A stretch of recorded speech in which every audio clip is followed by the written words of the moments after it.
Scotland దేశమంతా రక్షించబడాలి, England దేశమంతా రక్షించబడాలి. ఎంత తపన ఉందో వాళ్ళకి. సో వాళ్ళు చేసింది కూడా ఇదే. ఆచార కర్మకాండాలతో ఉన్నటువంటి లోకస్తులను దేవుని వైపు తిరిగి తీసుకురావడం దగ్గరికి ఈ కెద్రోను అనే అనుభవం దాటండి బాబు అని వారు సత్యసువార్తను లోకానికి తీసుకొని వచ్చినటువంటి వారు. అలాంటి వారిలో మరో గొప్ప మహనీయుని చెప్పుకుంటాం. ఆయనే డాక్టర్ మార్టిన్ లూథర్.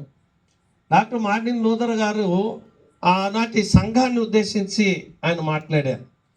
ఆయన మాటలను మీకు అర్థం కావడానికి నేను మిమ్మల్ని అడిగితే మీరు నాకు చెప్పండి.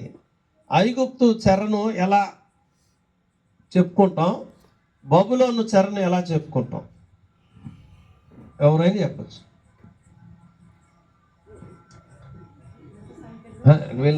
వాళ్ళకి ఎంత మాత్రం గుర్తుంది అనేది. ఐగుప్తు చెర ఎంతకాలం ఉన్నారు? 430 సంవత్సరాలు. బబులోను చెర ఎంతకాలం ఉన్నారు? 70 సంవత్సరాలు. ఐగుప్తుకి బబులోనుకి ఉన్నటువంటి టైటిల్స్ ఏంటంటే, ఐగుప్తు బానిసత్వం అనేది ఇనుప సంకెళ్ళు అన్నారు మార్టిన్ లూథర్ గారు. ఏమన్నారు? ఇనుప సంకెళ్ళు. అదే బబులోను అనేటటువంటిది కూడా బానిసత్వమే, కానీ దాన్ని ఏమన్నారంటే బంగారు సంకెళ్ళు అన్నారు. 2 సంఖ్యలే, బట్ ఇనుము వేరు. ఇనుముకి ఇచ్చే విలువ వేరు, బంగారానికి ఉన్నటువంటి విలువ వేరు.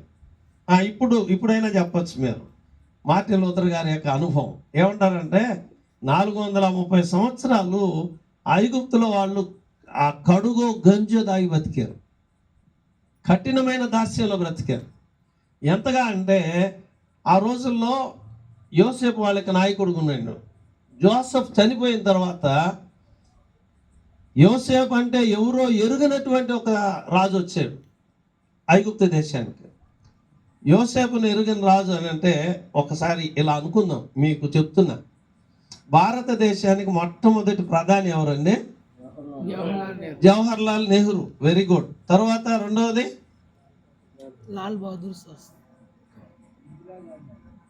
శాస్త్రి గారండి. రాధాకృష్ణ.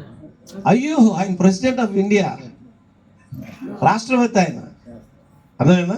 మనకు 78 సంవత్సరాల స్వాతంత్ర్య కాలంలో మొదటి ప్రధాని ఎవరో, రెండవ ప్రధాని ఎవరో, సీరియల్గా ప్రధానమంత్రులు ఎవరో మనకు గుర్తుండదు.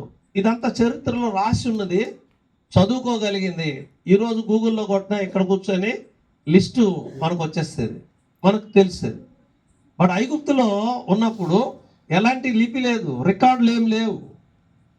ఐగుప్తుకు భోజనం పెట్టింది, కానీ ఇందాక అయ్యగారు చెప్పారు, రెండవ చక్రవర్తి రెండవ స్థానాన్ని అధిష్ఠించాడు జోసెఫ్ అని.